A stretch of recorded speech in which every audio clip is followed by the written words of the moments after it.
Cuss the system. Cuss the system. That would be a really weird cold open. No, that's. I'm not going to No, I don't like that as a cold open.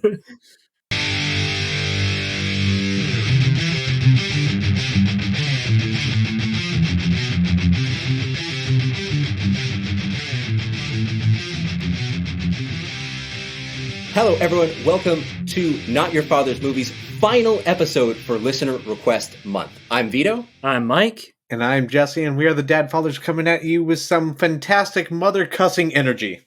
Exactly. Mother cussing. Mother cussing energy. All over the place.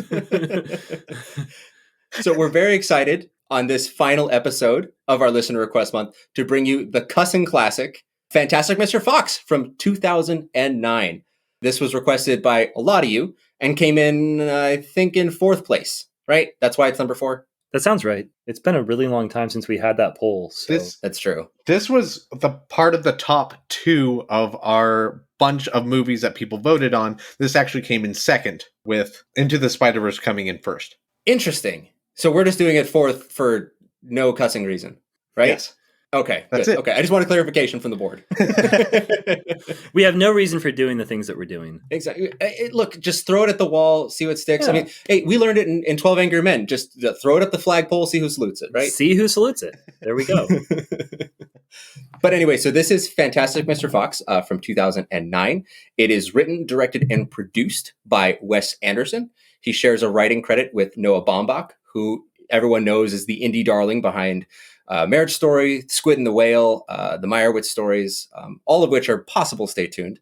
I don't really know what we would do with the Squid and the Whale show, but it could happen, I guess. It could. It could. Season 25, guys.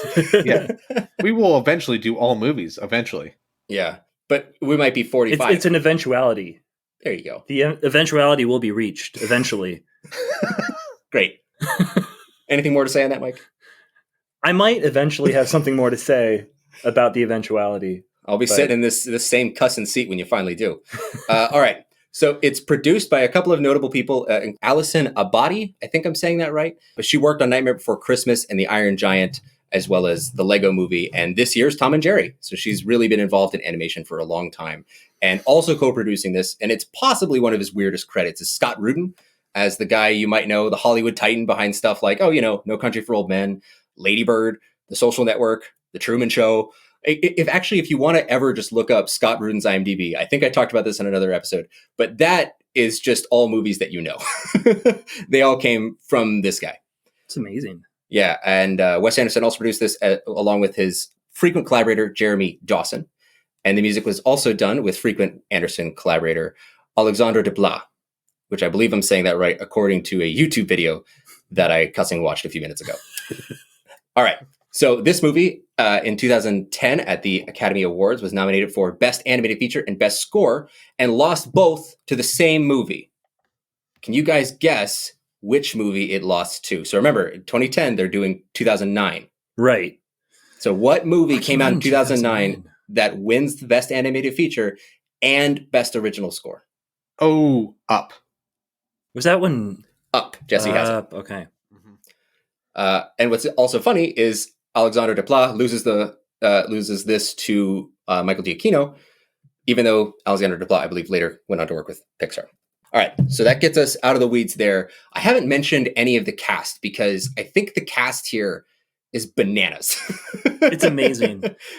It's one of the most stacked casts, I think. And we did make a big deal of the cast in Into the Spider-Verse, but I think this one is if not as loaded, it is more prestigious. So we got George Clooney, Meryl Streep, Jason Schwartzman, Bill Murray, Eric Anderson, Wes Anderson's brother, Michael Gambon, Willem Dafoe, Owen Wilson, Wes Anderson himself. We have Roman Coppola. We have Brian Cox. Oh, we got Adrian Brody still. It's wild how many people are in this movie. Adrian Brody and Mario Batali, the chef. That's right. In his feature film debut. Really? Yeah. Are you making that up? I'm not making that up. Really? I looked it up. It was on trivia about this movie, and I was like, wow, that's amazing. And then did he go on to have the prestigious career that someone named Mario Batali should have? Well, I don't know, but he is a famous chef. Oh, interesting. Yeah. I didn't know that. Yeah. Yes, yeah, he is. Are you telling me that like this is as big a deal as if like Emerald Lagasse was in this? I mean, it's not quite as big of a deal because he's not Emerald, but it's a pretty big deal. Okay. I mean, I'm trusting you. I don't know. Maybe I'm the troglodyte here. That could be a fun game. Who's the trog? Who's the trog? You know, to be safe, I'll just side with Mike. Yes. I mean, love that. True to form, that's usually what Jesse does. Listening to some of these episodes is painful, guys. The cowardice on display. The cowardice. You Let's crave be it. honest. All right. Of the three of us, like Mike is just, he gets the safest dad award. Like if there's any like safe dad to like huddle with in terms of opinion, it's Mike. So Mike, I give you. I mean, I have a lot of opinions. I'm gonna take that, man. And thank you. I just want to point out with most of Jesse's compliments, that is also an insult. I know it is. Jesse's the most sincere backhand complimenter I've ever seen. I'm just trying to figure out where like exactly, the negative is there. It feels like it could be in several different places. No, but you know what? We can keep going. It's genuinely a compliment. Like you're a big, wow, cuddly man with big, cuddly opinions. Wow. Shucks. You're so harmless. Jesse. He can say anything to you. Yeah. Pretty much. Well, we know. Well, you're the one who does say anything to me. So we're just going to go over to Mike's toothless corner whenever we need a good opinion. I'm sorry, Mike. I love you. Okay. We're getting off the rails. Mike, since you have the safest opinions, what is your nostalgia for this movie? I really want to say something just like scathing and like, Dude, but I got nothing. No, I watched this for the first time about a year ago because my wife and I were getting sick of watching things like Cinderella with our kids, and we hadn't seen this movie, and so we were like, "Hey, let's check this out and see if the kids are into it." And they were. They really enjoyed it. It is a little bit more adult themed than they got, which is probably good. It's not like an adult or anything like bad, but they're mature themes. It's mature themes for sure. But they enjoyed it. They thought it was fun. I don't know if we're going to show it to them again too soon, but it was really fun to watch because it was like we got to see this adult movie with our kids, which was really nice because usually we're watching movies that are not that interesting. And this is a very interesting movie. It was definitely something that hit home in several places because, it's dealing with this fox who's trying to be a good father and be a good husband. Be a good person. But maybe he's just a wild animal underneath. Ah. Yeah. There it is. Yeah. It's beautiful. Yeah. So it's funny I'm not going to spoil what Jesse's going to say, but I think it's safe to say out of all of us, I've seen this movie the most. And I saw it earliest. I saw it the year it came out, and it was through the Netflix DVD thing. I think we mentioned this before. Yeah, but yeah, the good old days. Yeah, they still do that. I know. I actually kind of want to do it, but then I just remember that sometimes if you got like the 3 DVD plan, there's that one movie that no one wanted to watch, and it just sat there for like months until eventually someone lost it and you had to buy it. Yeah. I'm not looking forward to that. No. But I saw this that year, and I saw it with my whole family, and it was a blind watch for them because it was something that I had been tracking as a nerdy teenager. And I was so excited that there was a Wes Anderson movie that I could probably watch with my family because all of his movies had just been R-rated up until then, and definitely a no-go for my parents. And so coming into this one, it's a huge departure for him. It's an animated movie, stop motion animated, and I loved it. I fell in love with it immediately. And my family did too. I've seen this movie probably like 15 times. I love this movie so much. I watch it every year, sometimes a couple times a year. The lines from it have infiltrated my family, all of my family, not only like the one I came out of and was raised with, but also my new family with my wife and my daughter. We use these lines constantly. We use cuss all the time. We say he's, and then we do the hand motion different. Yeah. We do the all the time. Like everything from this movie has become baked into kind of my DNA and how I talk about movies. And it's one of the most important movies of my life, I think. It's cool. I just have had now like a 12 or 13 year relationship with it. Yeah. What do you think, Jesse? Wow, that's a big deal because because I just saw this movie last night for the first time ever. So I guess you could say my nostalgia, it's not the length of the nostalgia, but the depth of it, because I really like the movie. I really like Fantastic Mr. Fox. I just realized today that having now seen Fantastic Mr. Fox, I've seen all of Wes Anderson films from Royal Tenenbaums on, which was Royal Tenenbaums like early 2000s, so everything else on. And one thing that I was really struck by was like Fantastic Mr. Fox is like the entry level Wes Anderson that I've always wanted, because I've always wondered like how to get other people into Wes Anderson because all of his movies are so particular and strange. And here's this movie. It's so nice. It's about a fox, and you know what his goal is. His goal is to be a thief, right? And he wants to steal all those things and takes them back, and then havoc ensues because the farmers start chasing after him. Like, you just understand everything. You understand everybody's motivations, and it's just so pleasant to look at. There's nothing really gratuitous or odd about it. Well, all right, it's odd, but there's nothing like it's Wes Anderson, so it's in some ways it's his oddest movie yet, because he got to craft apparently everything that was in the movie. But it's, you expect it to be that way. So yeah, I really like Fantastic Mr. Fox, and I'm really happy to have now seen it. And I'm kind of wishing that I had nostalgia for this movie, but I'm happy to have finally seen it. Great. I hope at some point, if we ever do revisit it, then that you will have that nostalgia that you can dig in and be like, oh, in the 20 years since I first saw that on that season of Not Your Father's Movies, it's really come up in my estimation. I named my son Fantastic. No, Fox. Why do I have that accent? No, you don't want to name your son Foxy. But it's the name of Fantastic Mr. Fox. His name is Foxy Fox. What's your name? Foxy. Who knows? By then, names won't even matter. Yeah, Then everybody will everyone's just be computer chips. Yeah, You know, yeah. they'll Everyone's be just barcode. they get names like Elon Musk's kid. yeah. I don't want to slander that kid's name. I can't pronounce it. I just don't want to slander him. But so I think here we should ask, I think Mike already answered it, but when should you show your kids this, and at what age? Yeah. I mean, like I said, we watched it with our kids. They were 3 and 1 when we saw it. And, one of the things that I really liked about it was that my daughter did not go running out of the room pretty much at any point, although it does get a little thematic. It can. Yeah. She was pretty in. She wasn't actually, like, they were less interested in this movie than in a lot of other stuff, like Cinderella or anything like that.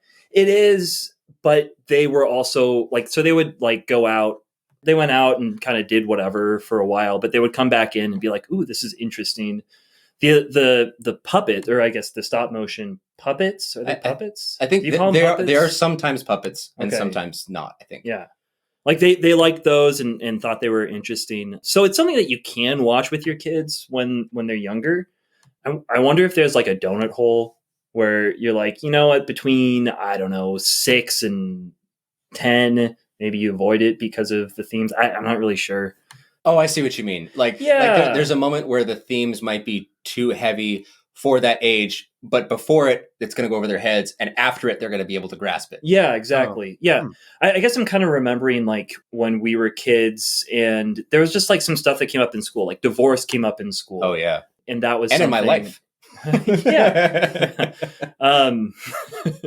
It was around 6 or something, and that was something we were like, oh man, like every time my parents like got elevated in their conversations, we were like, oh, are they going to get divorced? Which was a silly thing. Like, my parents were never going to get divorced. That was never something that was going to happen. But I don't know, because of the way that we encountered it or whatever, I guess that's kind of what I'm thinking about it, whether or not it puts, I don't know, this idea, the midlife crisis in so much of a high relief that it becomes too much for a 6-year-old. I don't know. That's a long way of saying maybe that's too much, but that's something I'm going to check on as they get older. What do you think, Jesse? Well, you seem pensive. No, I guess I'd never thought of the age donut idea where you just leave that gap. I like it, and I think that applies to a lot of movies. I'm not sure about this one though. Yeah, like the midlife crisis is more, I don't know, that's more reserved for people either going through it or who are going to go through it or who haven't gone through it yet and generally not children because they're so far removed from it. So really, I think it's reserved mainly for adults. Well, I As think something to Mike's really also stress. talking about like the marital discord too. Yeah, more that. And also like his inability to connect with his son. Yeah. Sure. Maybe Just a discord in the family that's kind of Okay. caused by his midlife crisis. I can understand where you're coming from, but I think I'd be okay with my kids seeing that.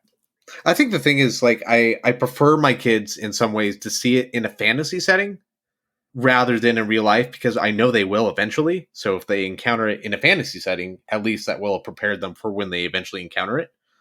And I like the way Fantastic Mr. Fox like shows you everything. Like it's not everything feels a little toned down. It doesn't feel like it's too like in your face. Like there's that one part I can think where the wife slaps him, right? That feels very intentional and very stark, and then it ends, right? So it's like you had that one intense thing, and then you can process that and then be done with it, and then you quickly move on. And to a child's mind, that I think they respond really well to that. So I would be comfortable with them seeing something like that, and I don't think that would like scar them for life. But I think it'd be a little nudge towards having them accept that as a reality of life sometimes. Does that make sense? Yeah, that does make sense. That's a good point. what age would you say, Jesse, would that take place at? I mean, developmentally, that they would understand that, I don't know. But in all reality, I think any age can appreciate this movie. So I'll just say this gets a good, like, all ages from me. I think any age can appreciate it, like it, or get more depth from it as they get older. Yeah, I think I agree. I mean, I see your point. I see a lot of validity to it. I'm going to agree more with Jesse in saying that, I showed this to my daughter. She had a similar response to your kids, where she was kind of in and around the first time she watched it. But the second time, I don't know if it's because the day beforehand we had just watched the Robin Hood, the old Disney one, yeah, with the fox. yeah. And then we watched this the next day and it had a fox and she was much more Oh. engaged because of the fox. Fox. Yeah, exactly. Fox. Yeah, I remember. Yeah, you remember. But she was really into it the second time, was asking questions about who everyone was and was laughing at unexpected things. Like she got some jokes that were not straight up jokes, but some of the visual humor. Yeah. She understood. Yeah. I definitely see the donut hole. And I think we're gonna have to talk about that with some other movies going forward. That's an interesting theory. Yeah. Did you get that from Benoit Blanc? I don't know. Knives Out, when you talk about how everything's a donut. That's probably where I got it from. That probably is. Yeah. Yeah. No, I just to kind of connect to both of what you guys said.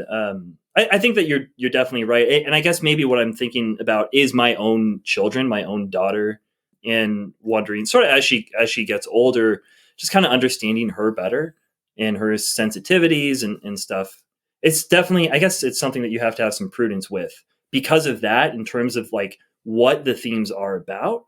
But in general, like whether or not like this is good for your kid, but in general, I'd agree. Like, yeah, this is something that anybody could watch at any time, unless, they're super sensitive about it. Yeah. Sure. You need somebody's emotional maturity to align with their intellectual one. And in some ways, that their intellectual capacity has like expanded beyond like the emotions they can deal with, and you need to let it all catch up. Yeah, that's a good way to put it. Yeah, it's crazy how kids do that, man. They like get this massive jump in sort of like perceptions of reality, and they all of a sudden realize so much about the world and like the joy and pain of this world that we're in, and they just don't know what to do with it because they've got massive emotions. It's crazy. Funny we're talking about this with Fantastic Mr. Fox. It's like I know the movie is cerebral and heady in its way. Yeah. But it's interesting that we're provoking this. I did want to say something that I rhymed with. Oh, I had something to say about what Jesse was talking about when the midlife crisis and who it's going to affect. And I like that you included so many areas because I remember being, gosh, how old? I think I was 17 when I saw this, or 16, about to be 17, either way, that age. And I remember seeing what Fox was going through. And I remember being very kind of confounding.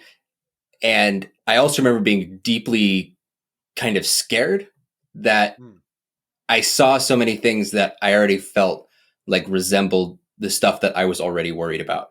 And the older I get, the more prescient it feels Fox's journey.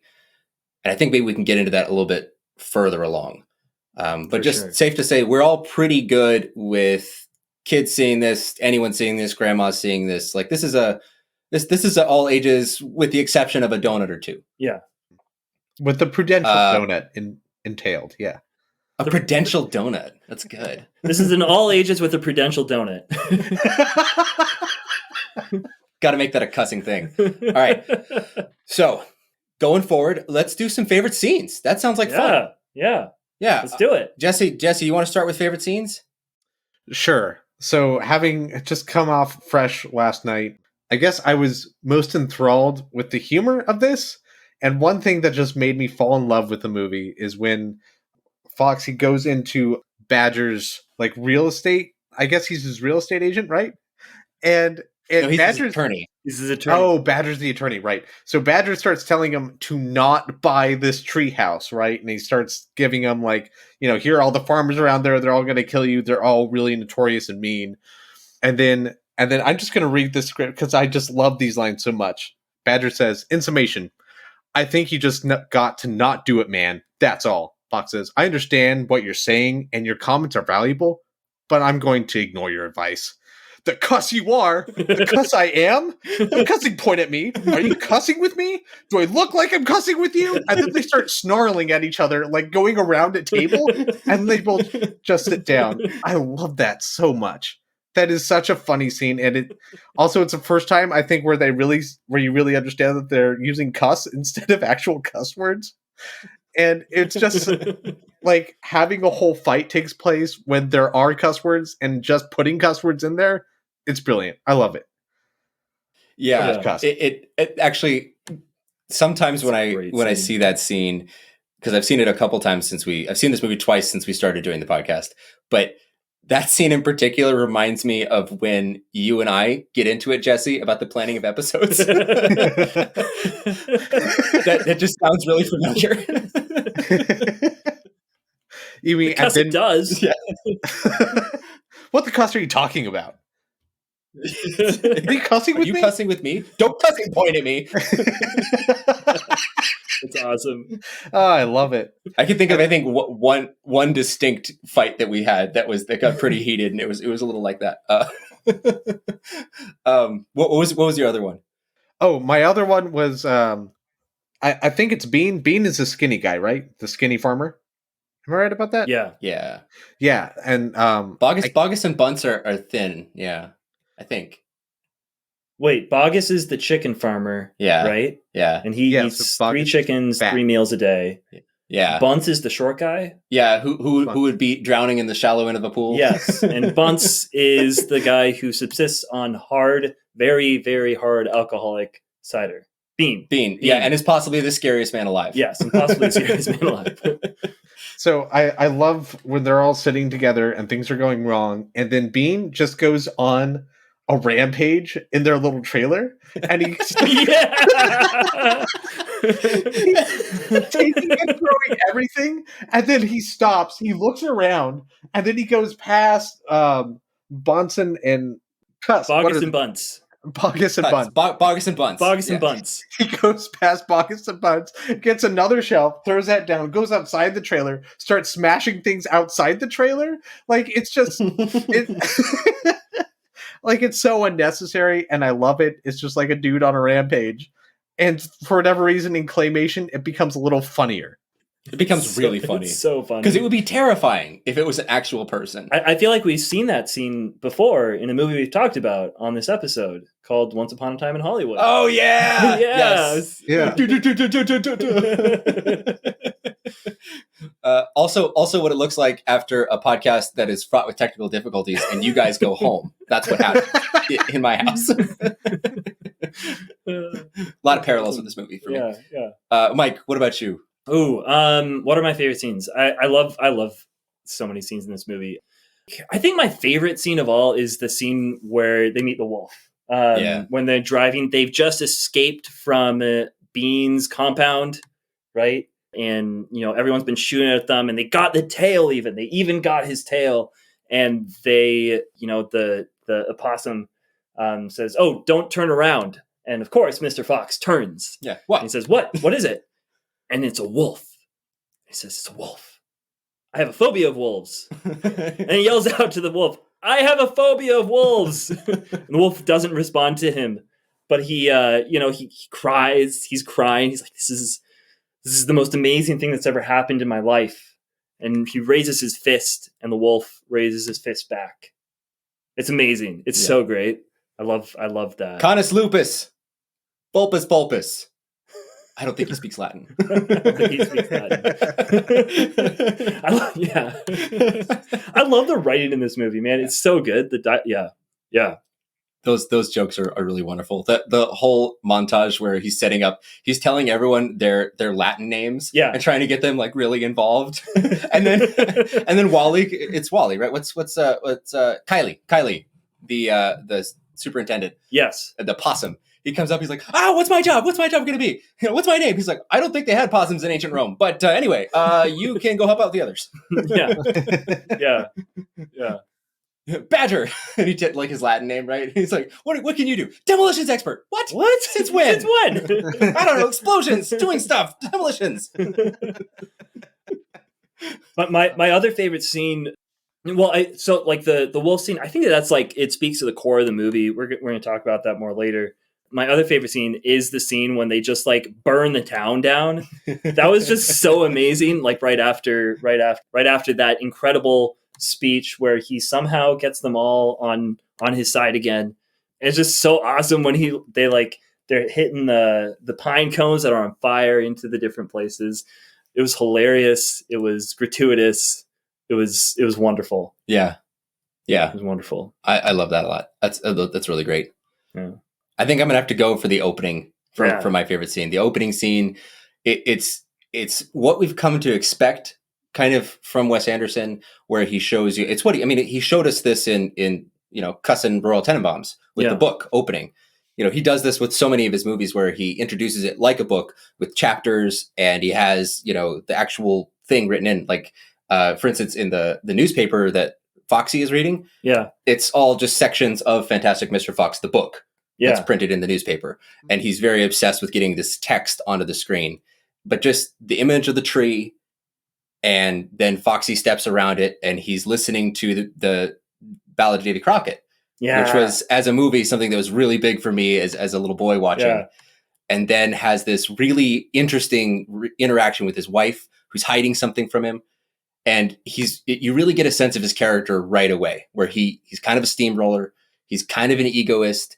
But he is aware of other people. He's just doesn't super care, because he's like, well, we could take the scenic route, or we could take the short way. She's like, well, I don't know. The short way seems, safer. He's like, yeah, but the scenic route is so much more scenic. And they take the scenic route anyway. And it's faster anyway. Exactly. It's faster anyway. But then as soon as it kicks into heroes and villains, and we have this lateral tracking shot of the two of them sneaking around the farm, it's so visually active. So awesome. And almost like overwhelming, given what you just saw, the very simple setup with the symmetrical camera.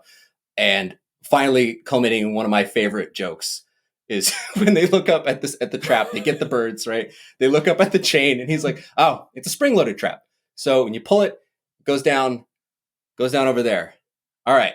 And he gives it a yank. It goes straight down on him. And he goes, nope, just straight down, just like that. Not spring-loaded. Yeah, not spring-loaded. And then she has, the reveal, I'm pregnant. And then his huge like cuss-eating grin. Yeah. He's like, you're glowing. I think you're glowing, right? she turns into like a little glow up thing. Yeah. Like a jack-o'-lantern. Yeah. That's beautiful though, and that all of that, it just works for me every time. I love it so much. Yeah, I love that scene. Yeah, so good. But I think that gets us into the next thing that is really fascinating for a movie that ostensibly is for children, even though, as Mike, you were pointing out, that it's kind of an adult movie that kids can also watch. But that scene shows him as wild and reckless, young, in love. He's with his wife, and now it used to just be so carefree. And now there's this addition of a little one. And in a lot of ways, that little one kind of brings down Foxy's idea of himself. And then it cuts to them. He's in a hole in the ground, getting ready for work. he talks about how his job is he's writing for a rag sheet. He's like, any of your friends mentioned my columns? Like, oh yeah, they mentioned that they saw it. He's like, none of them read it, do they? And you see he's just very down on life. He's got now his son is grown and weird, very strange kid. Why the cape and the pants tucked into the socks? He spits a lot. He spits all over the place. It's really gross. And he sets it up though very clearly and succinctly what's going to happen in this movie. He wants to get back to where he was. In fact, he just doesn't want to live at a hole in the ground. Yeah, makes him depressed. Yeah, I feel poor. It makes me feel poor. Yeah. What does he say? I'm 38 fox years. My father died when he was 41. I don't want to live in a hole in the ground. I'm 7 fox years old. Right. My father died when he was 7.5. That's right. I don't want to live in a hole. Yeah. Yeah. But that theme, though, of that midlife crisis is something that's been terrifying for me. And so instead of going through a midlife crisis, I just decided to go through an ongoing life crisis to sort of sidestep that frail insecurity of a middle-aged man. I would just keep it with me forever. Yeah. Smart. It's been working out really well so far. Yeah. Okay, right? Wait, hold on. Do you guys agree? Oh, absolutely. Sidebar. So, Cool. Yes. when you guys go through your midlife crisis, what is your master plan? Like, what is going to be your goal? As in, grand master plan goal. Well, for me, I'm taking the show on the road. I'm going to become a traveling musician. That's what I'm going to do. Wow. That's my midlife crisis. Wow. Yeah. Dude. I'm slightly stricken by panic at just like what a terrible idea that is. Are you kidding me? That's the best midlife crisis that you could ever have.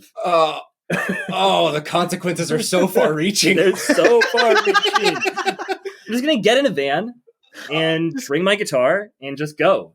Just go. I'm gonna go and try and play the shows that I've always wanted to play. Are you trying to turn your children into creatives? Because that's how you turn your kids into creatives, okay? Cuss the kids. Just go, Mike. Just gotta do it. Just gotta do it, man. I love it. This is deeply upsetting to me. That's awesome. Okay, Jesse, you gotta help me. Find something that's less panicking. Assuming that this podcast is still going, or if it's dead, I just go to people at gunpoint because, like, I've got nothing to lose. And I just say, either start this podcast with me, again, Vito and Mike, or I just go up to everybody and just start making them listen and download every single episode. And then we eventually get paid, and that'll be my job. I'm the podcast hitman. I like that so much more. I'm sorry. That makes me feel comfortable. Yours like made my hands sweat. That's awesome. It's been so long since I've made your hands sweat. Yeah, let's not talk about the last time. It's cussing weird.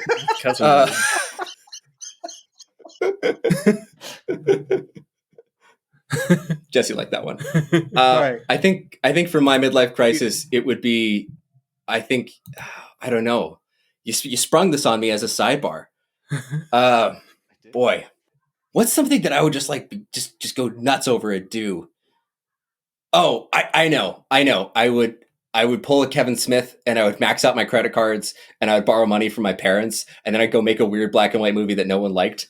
Because unlike Kevin Smith, if I made exactly what I wanted to watch, there's no one in that club. Guys, I have an idea. I'm making Mank 2.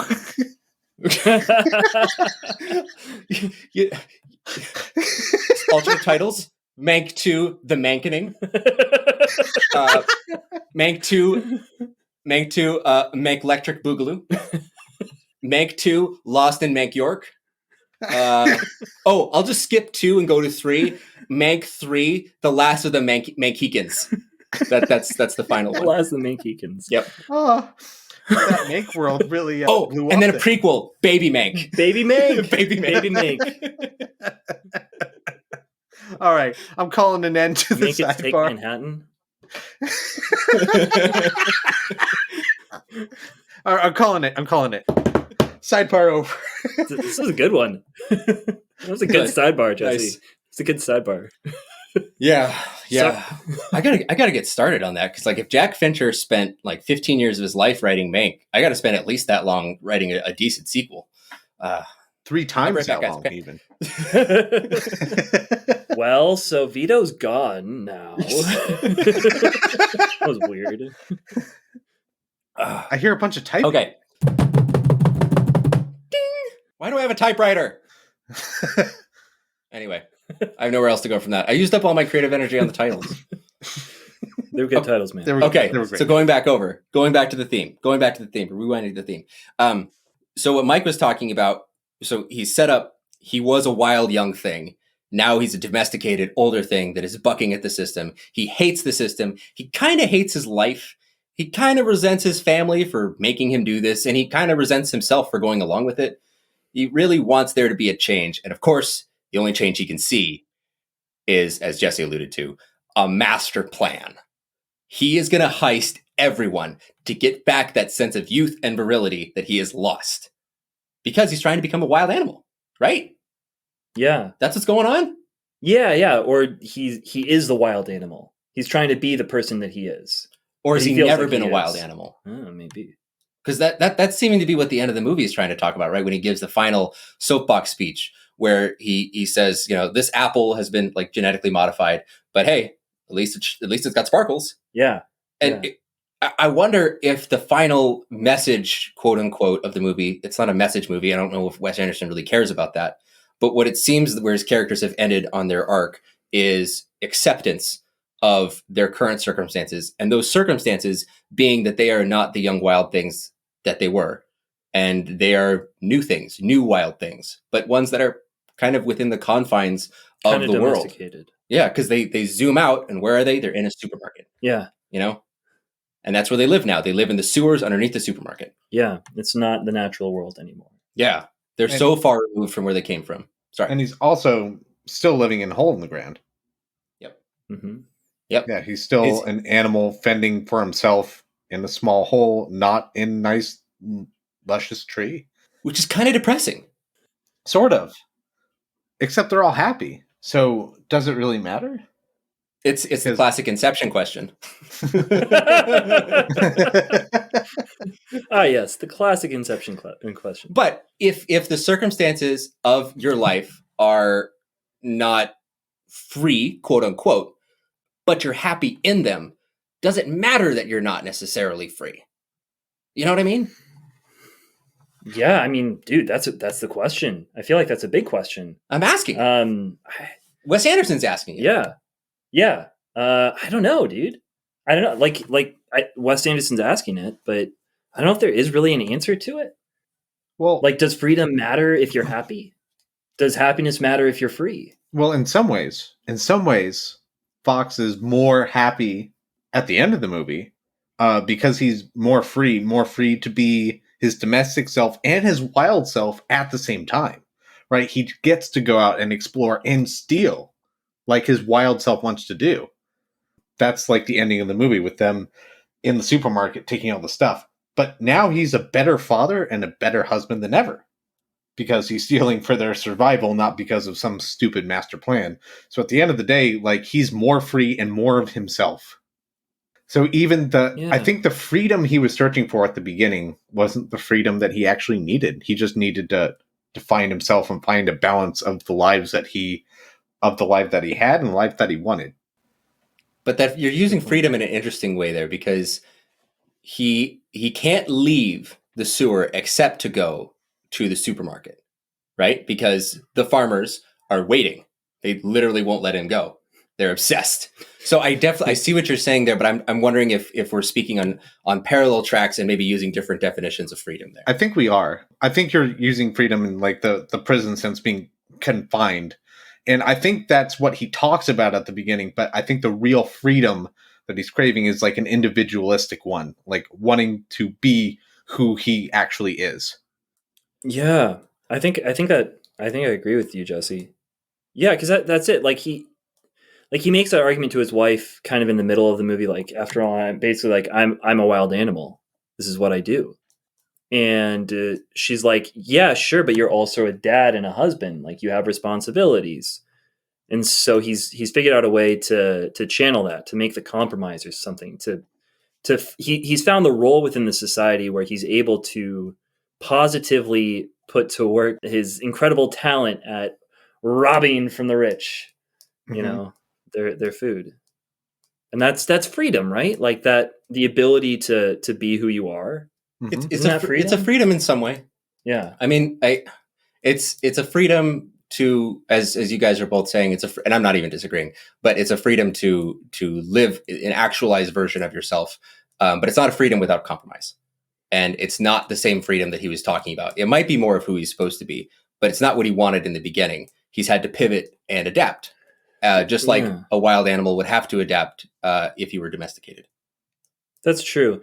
But I mean, I wonder if, I think what Jesse was saying was like, maybe it wasn't actually what he wanted. He thought that what he wanted was to do this massive thing and to have the big house and all of that stuff. But in fact, that didn't make him happy by doing those things. He was like sneaking under his wife, behind his wife's back, and like everyone was upset. I think that made him happy too, though.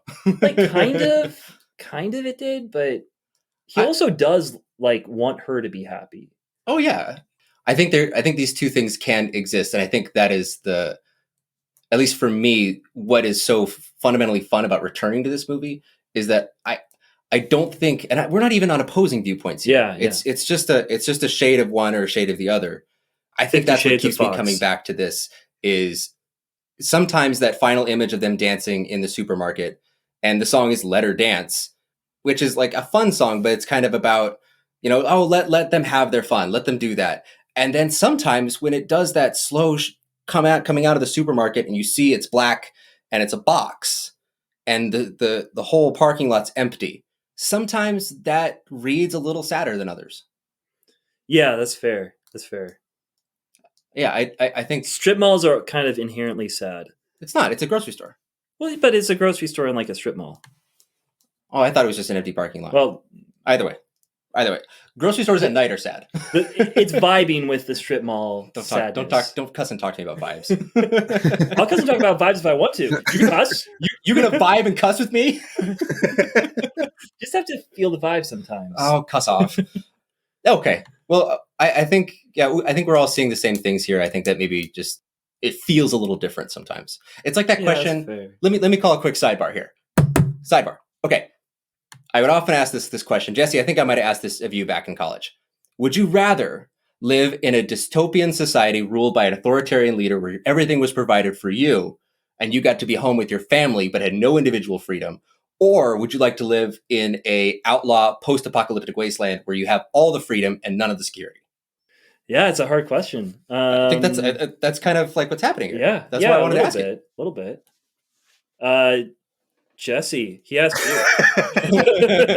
And I want to see if you remember this and if maybe your answer has changed. Oh, I don't remember this at all. Okay, dystopian future, everything's provided for, but there's absolutely no freedom whatsoever, no freedom of choice. Like the way I envisioned this and the way I asked it is, all you can do is go to work and then you come home and you have a family in both scenarios, by the way. You have a family. It's not just you. Yeah. Well, that's hard. That's really tough because at this point, like today, I just spent all day with my son and we just went and fed the ducks and he loved that so much. And then he loved going down the slide and getting to experience all this. And it was like, I got to experience him becoming an individual because of the freedom that we had to go do that. And that joy of fatherhood would simply be gone. And I guess in either scenario that joy of fatherhood is gone because in either way, you're not really free. In one way, you're a slave to the necessities of life and you don't get that freedom to go feed ducks with your son. And the other, you're just not allowed to. So given the fact that either way I don't have freedom, but in one way my family gets to be fed, I'll go with that option. I mean, I feel like Jesse just blew up your question. It's a false dichotomy view. No, because he eventually thought about it a little too hard. No, because actually not even far enough though, because there is the potential for those moments of peace and serenity in a lawless post-apocalyptic wasteland. Have you not seen a post-apocalyptic wasteland before, guys? Yeah, I mean, there's honestly, the potential there, but there's also the same potential in a dystopian universe. There's the same potential for that home life. I feel drawn both ways, but mostly because of the awesome movies that I've seen about post-apocalyptic wastelands, where it's yeah, man, I want to, go out and fight, and I definitely be the one who wins, and my family survives. Honestly, Poke my my, bud. my view of that right now is definitely The Road. Whenever I imagine a post-apocalyptic scenario, I imagine like, all right, it's me and my son, and I'm starving, and I'm just trying to make it for my son, and we're talking about death all the time. And it's just like the most uncomfortable existence, and like half the family's dead. Yeah. I would like the listener and previous guest Letney to write in, because I remember having like a 2-hour fight with Letney, where Letney was hardcore for the post-apocalyptic wasteland, pro-freedom, all that stuff. And I was hardcore the other way, being like, no, man, like dystopian authoritarian government, like all the way, dude. I would not choose anarchy over comfort. Mostly for that question of the family. Like, do you trust yourself to be able to have this? And that's sometimes that question gets wrapped up with the ending of this movie, and gets wrapped up with some of my own insecurities at seeing so much of myself in Mr. Fox in all the worst ways, and wondering, like, is this an eventuality that cannot be escaped? Is this a bad thing? Is this a good thing? Does it only matter if it's bad or good, depending on how I think about it? And that's kind of what we're running up against here, with you guys skewing more towards the hopeful, he's happy because it's his identity, and then me skewing more the other way, being like, is that good that that's his identity? Yeah. I don't know if you have to say it's either good or bad. It just kind of is, right? Like, he's learned to live with it.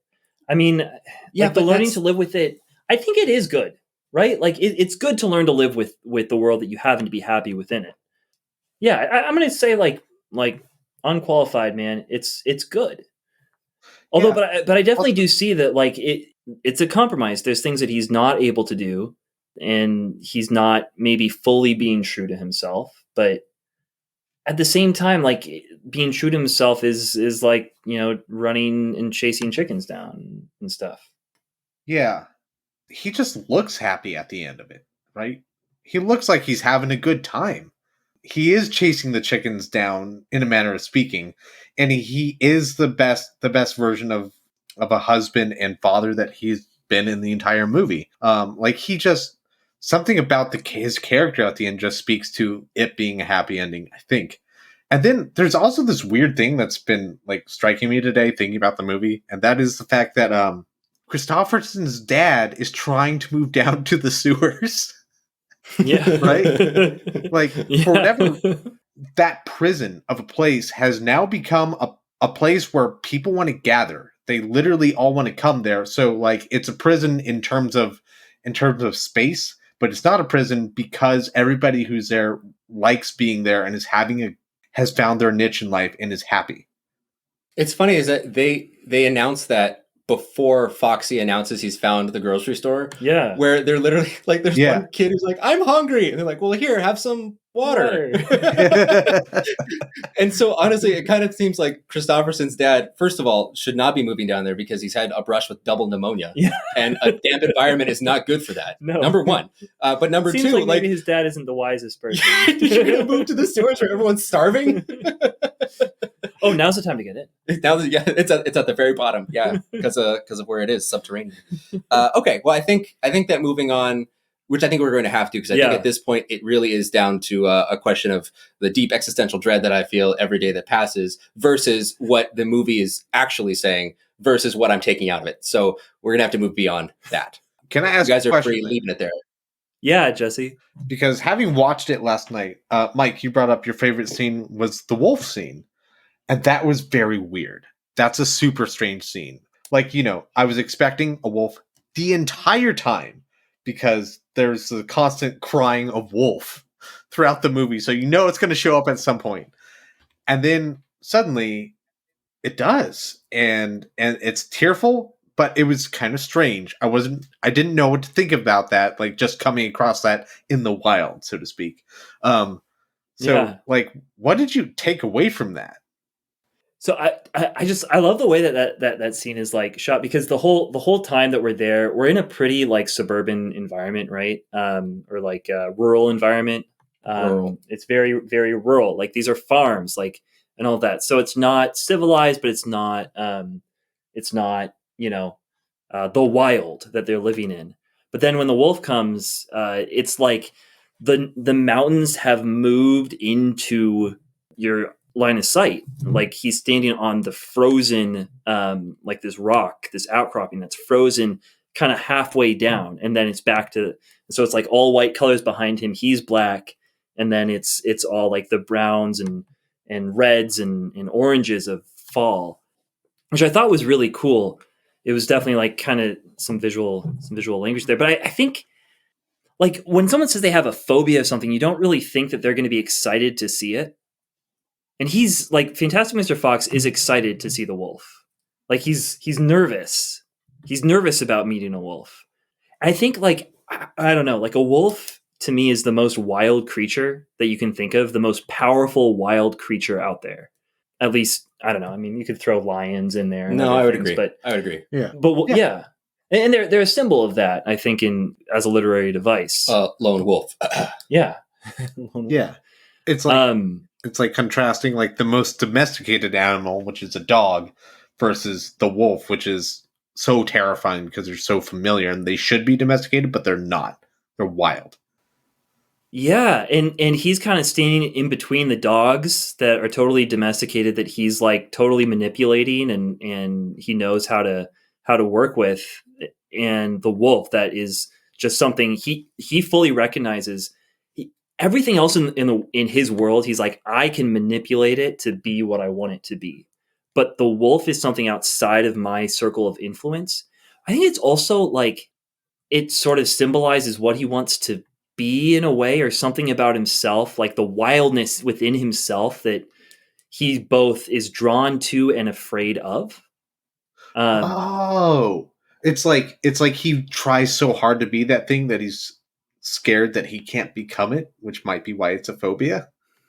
In a way, yeah, like, but also like he both does and doesn't want to be it. He's the guy who dresses in the clothes that he does. He chooses those clothes. And he chooses, when he has to have a normal career, he chooses to write as the man about town, like this highfalutin, cultured article.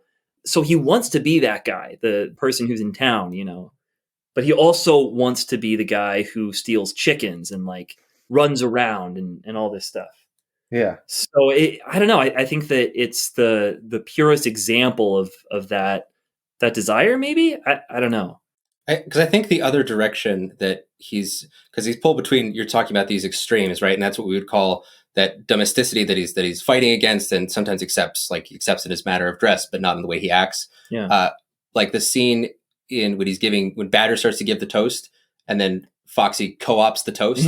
That is like the most man about town, cultured asshole. Cusshole thing to do. Cusshole thing to do. Yeah. No, cusshole sounds way worse. You gotta say asshole.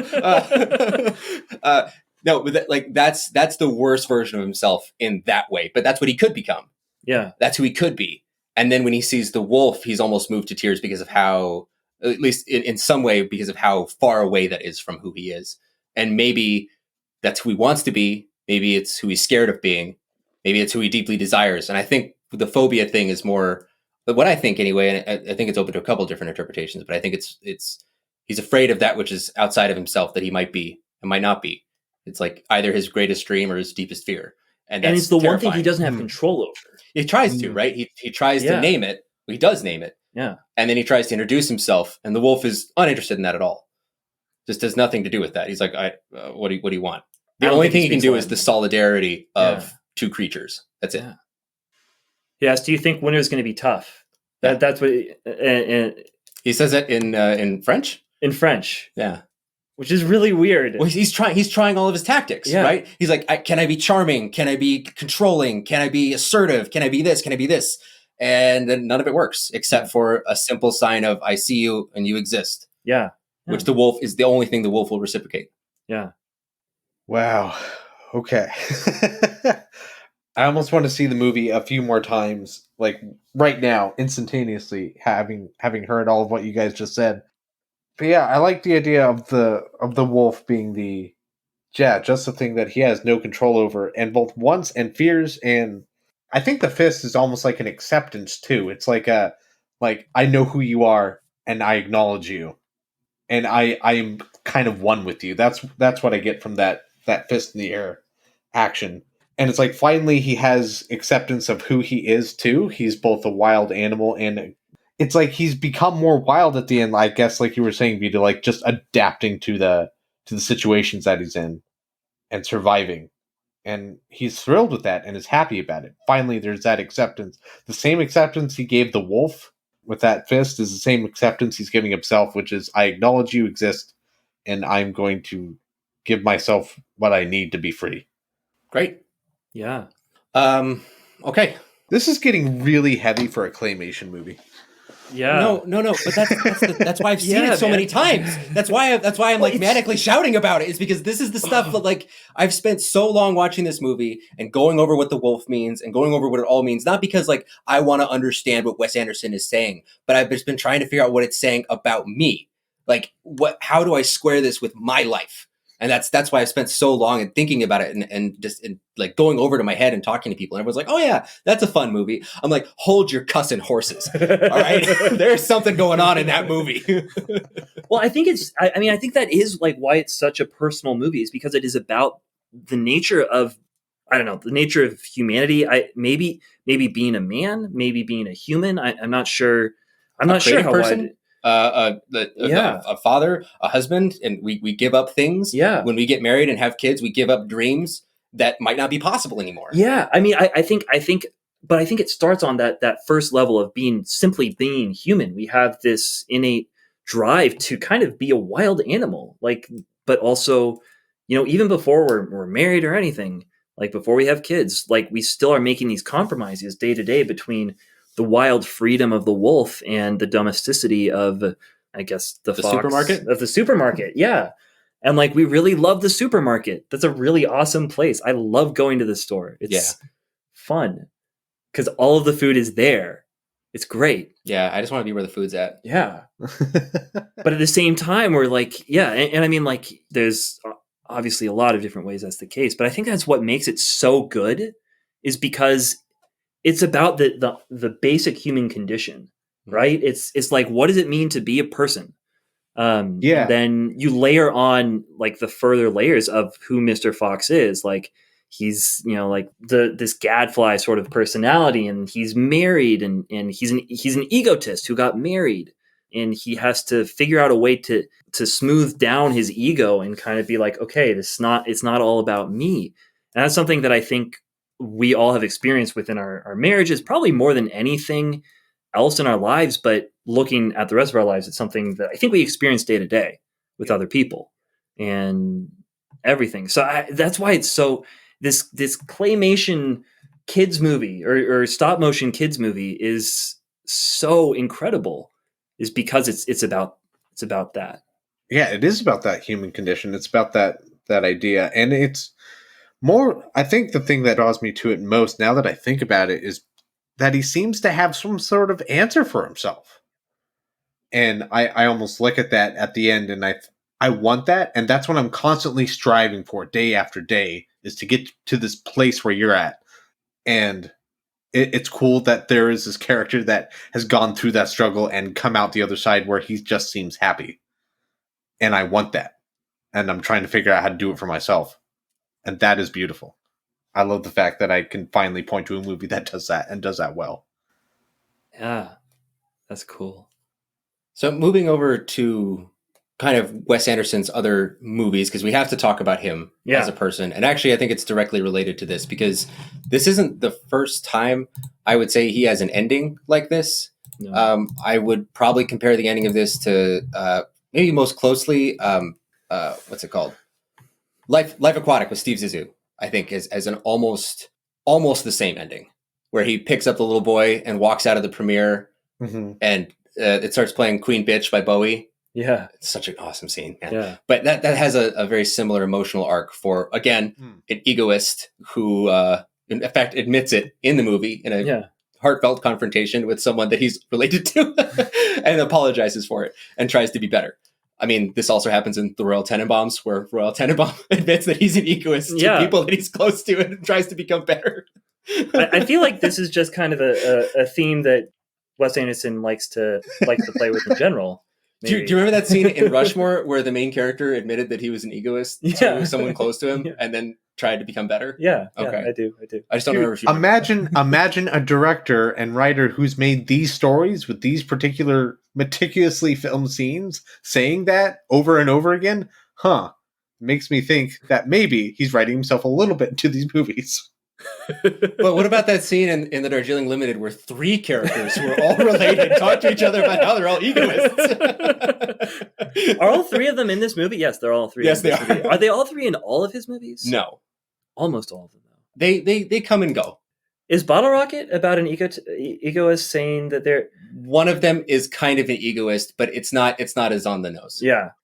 And then Grand Budapest Hotel. I mean, M. Gustav he's an egoist who admits to zero that he's trying to do. I'm sorry, I gotta stop. But so Wes Anderson style, I think this is the one that it works the best at. Like this movie is the one with the most heart. Like I think this is the one where all these themes that he's really concerned with and obsessed with really comes together, and it's something really. Do you think warm. It's his best? Like in your opinion, is this his best? Like if you said, like that's kind of what you just said. I think perfect marriage between style and theme and collaborators. Yeah, I think it's here. Interesting. Yeah, I think maybe like his best stylistic movie might be Grand Budapest, but I feel a little far away from that movie's heart a little bit.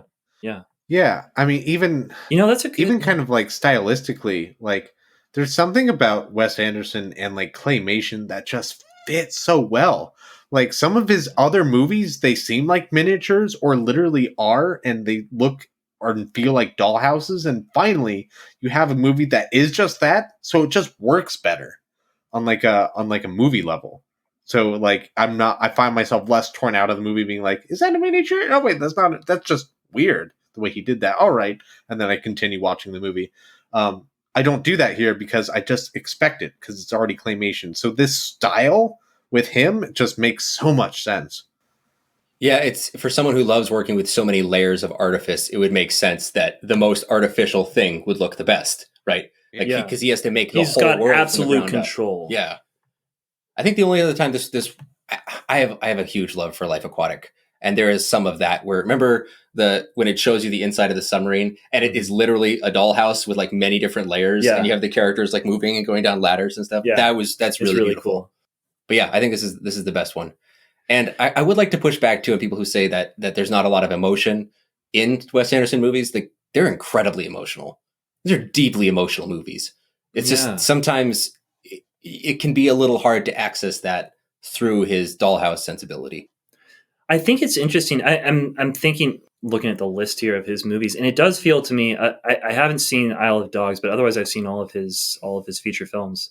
I can't wait for the French Dispatch to come out. Yeah. Whenever it actually finally does. But like looking at the list, it does seem like I know a lot of people have a lot of love for Moonrise Kingdom and Grand Budapest Hotel, but both of them felt a little less sincere, and they felt a little more heartless than everything leading up to and including Fantastic Mr. Fox. Like he almost sort of started making Wes Anderson movies rather than making movies by Wes Anderson after that. I don't know. I don't know. That's like a criticism of one of the greatest directors out there.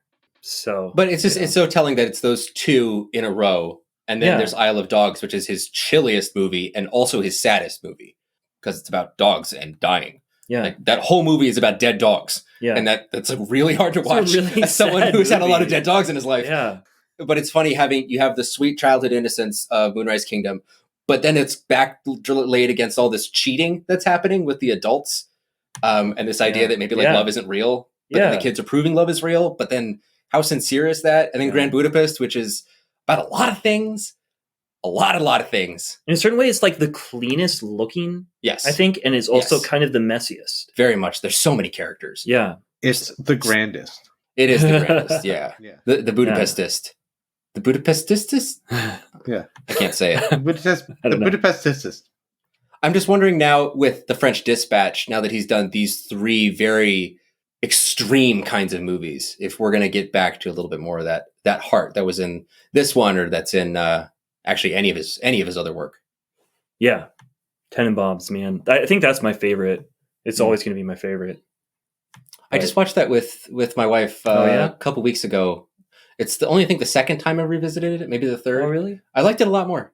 Yeah. The first time it's really jarring. It is very jarring. That's for sure. And I don't think he's got the tone down very well because he's got that one section with Luke Wilson Yeah. that I don't want to Mhm. spoil because we don't want to spoil that movie, but that one like 3-minute scene, and then the next scene they're joking about it. Yeah. And you're like, what are you doing? That's the most like beautiful thing you've ever made. Just let it sit for a minute. Yeah. Yeah. Yeah, that's a good point. Yeah. But that's another movie that we will talk about eventually on Not Your Father's Movies. That's right. Yeah. That So will Jesse, be an interesting dad movie.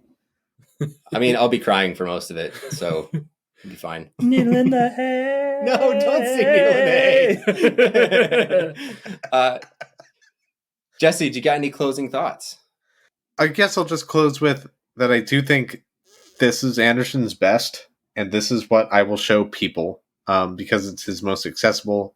It's his most universal, and I think it speaks to a lot of people on a lot of levels. And I am so happy I just saw this movie. It's amazing. And it's so cussing funny. I just Yeah, it is so funny. We just talked for like an hour about this in such a serious way. I feel almost bad because it is so funny. Like, Yeah, it's just so full of humor. there wasn't And love and like zest for life. Like even the way that like George Clooney delivers his lines is like when he talks to people, they're just kind of occurring within sort of this undercurrent of him talking to himself, the most interesting man in the room. Mhm. It's so well done. Like it's so cool. Yeah, I Also- agree. And there's so many of the lines that are great jokes. Sorry, Jesse. And I love the ongoing like dead eye joke of Kylie like constantly Yeah. constantly like losing focus and not seeming to like have anything register with him, and he's just sitting there with these dead eyes, and he's like, all right, can you understand anything that I'm saying? Am I getting through to you? Give me some sort of signal, like raise your arm. And just like raises his arm. It's so funny.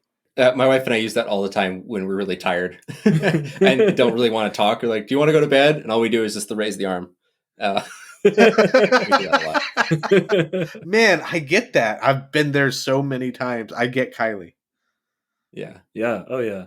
Wait, okay, question. Do you guys know, do beagles like blueberries? Is that a thing? I've never heard of it before this movie, and I'm just kind of taking it as fact now. Yeah, Beagles like I blueberries. have not fact checked this. And I don't really want to. No, just let it live. It's okay. Yeah, he's right. Let's just say he's it's- right. Yeah, he's right. I'll trust him on most things. Like, Yeah. let it go. Let's see some other lines that I use around the house all the time that are from this movie. If what anything is happening here, it better not be. Use that all the time. If someone comes in the room wearing something unexpected, I will often say, "Where'd you get that bandit hat?" Titanium card. How do you get such good credit? A lot. Let's see what else. No, there's so many lines from this movie that just like seeped into everyday conversation.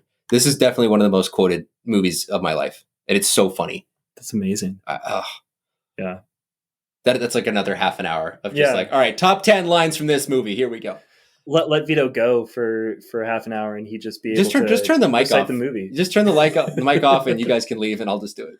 There we go. Okay, how about you, Mike? Last thoughts? Dude, I just love this movie. It's really good. I don't know if I'd say it's the best Wes Anderson, I think, but in a way it is, man. It definitely, like, there's nothing that's wrong with this movie. Everything is perfect. Yeah. I'm excited to see it again. I'm excited to see it as I grow older and sort of develop into my own life and develop, like things change with me and have that developing relationship with this work of art. And it's always just a blast and really fun to watch. What about you, man? No, I second both of what you guys have said, and I think I've said everything I want to say at this juncture about Fantastic Mr. Fox. Let's wait for the re-Fox. It'll happen. Is that going to be happen. a series of episodes? Are we going to read things? I think we're definitely going to be reading some things. Because wouldn't it be fun to have a conversation about this now that we've done all the heavy conversation about this? Yeah. Having fun with it. This one, it was just like so heavy on my heart. No enthusiasm from you guys. I mean, Looking at a cussing blank wall. we're going to have to redo that conversation at some point. Yeah.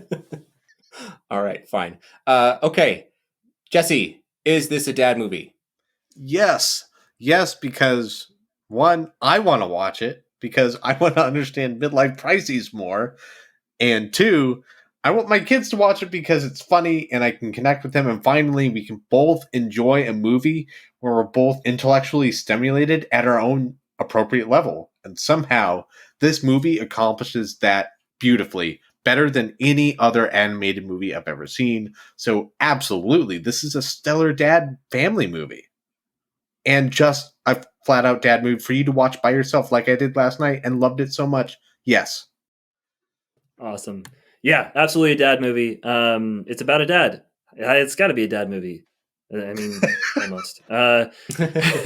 It's great. Yeah, I love it. I love everything that you said about it, Jesse. One thing that we didn't say about it though is that it's adapted out of this Roald Dahl book. Roald Dahl book. It's his first name is so cussing difficult to say. Yeah, I'm never happy with it. As soon as I said I know. But I mean, like, talk about just a dad writer who's written dad movies or like been adapted into dad movies in general. I think, like, it's fantastic. He's the BFG. Yeah, I mean, like he has just this way of making these fantasy worlds that are really, really real. He was a weird effing dude. Yes. Yeah. Dude. Like really weird. Wasn't he also like a raging anti-Semite? Yes, that's right. That's right. He was so many things. Yes. Yeah. So I'm not gonna. Yeah, we don't need to talk about him. I got a book from the library. It was Roald Dahl, and I'd read Fantastic Mr. Fox, and I think I read that one. What is it, Danny, the King of the World, or something? Yeah. Yeah. I think there's another book that involves Beagles and Blueberries too. Okay. But I got this book, and it was just a short collection of some of his poetry. Yes, his poems are freaking crazy. It was in the kids section, and I think I was 10. And there was one poem about a sexual relationship that a teacher has with a student, and he's very confused as to what's happening. And I was confused as a child as to what was happening because he's very vague but really suggestive. And I remember taking it to my mom and being like, "Mom, what does this mean?" And she got so mad at the library. She took it back and was like, "How dare you shelve this? Like, how dare you put this in the kids section next to Charlie and the Chocolate Factory?" Yeah. It's crazy because it's like the stuff that you've heard of by Roald Dahl, like, go for that. Yes. If you haven't heard of it, don't dig deep. Like don't go for that. Yeah. So the stuff you've heard of by Roald Dahl are dad things. Yes. That's what I'll sort of revise. If it's a movie, probably a dad thing. Yeah. With the probable exception of the witches. But we'll get to the witches some of the time. Yeah. Yeah. What about you? Is this a dad movie, Vito? Very much so. This is one of the definitive dad movies that I had in mind when we started this podcast. Cool. And I'm very happy to have done it in a very dad way, which is to not have as much fun with it as just freak out over it. I hope the listeners, you guys enjoyed this. I don't know if this is what you wanted when you requested this movie, but it's what you got. I feel like what we did was provide what the movie was showing us, a midlife crisis. Yeah. You got to watch it happen in real time. Yeah. You're welcome. You're welcome, listeners. But anyway, we did it for you. Wraps up. We did it for you. Yeah. This wraps up our listener request month. We did it, guys. 4 episodes. Yeah. Good. Yay for us for having listeners and listening to them. Thank you, listeners, for requesting movies. We always love it when you do, and we are excited about the next time we get to do it. It's really fun. Yeah. And definitely keep those suggestions going in. We are logging them. Yep. You can send them in to notyourfathersmovies@gmail.com. You can tweet us at NYF Movies. Jesse, where can they find you on the web? Wait, are you talking about like Facebook? Yes. Not Your Father's Movies at Facebook. Does not at. Not you just search. Well, you could. You can contact us through our Facebook group, Not Your Father's Movies page. You just go to the search bar and we're all millennials. Guys, do you want? Let's just make this simpler. We have a link tree that we post with every episode where you find all of our socials. And if you go in there, just simply click the Facebook link. If you go to NYF Movies, it has all of our podcast apps that we are associated with and all of our social links all in one nice, convenient page for you. And you can also listen straight from the website. But Jesse, NYFmovies.what? .com. NYFmovies.com? NYFmovies.com. URL? We do. Wow. What a good URL. That's a really good URL. With a www in the front. And okay, but also HTTPS // But If you're yes, still listening, wow, why? Why? That's what I want to know. oh, it almost makes you want to like insert 3 minutes of silence, and then at the end of that, whoever reaches it will like give away like a secret prize. We'll do that sometime. We're not doing it this time. Don't listen any longer. Anyway, I'm Or Vito. maybe do. I don't know. I'm Mike. I'm Jesse.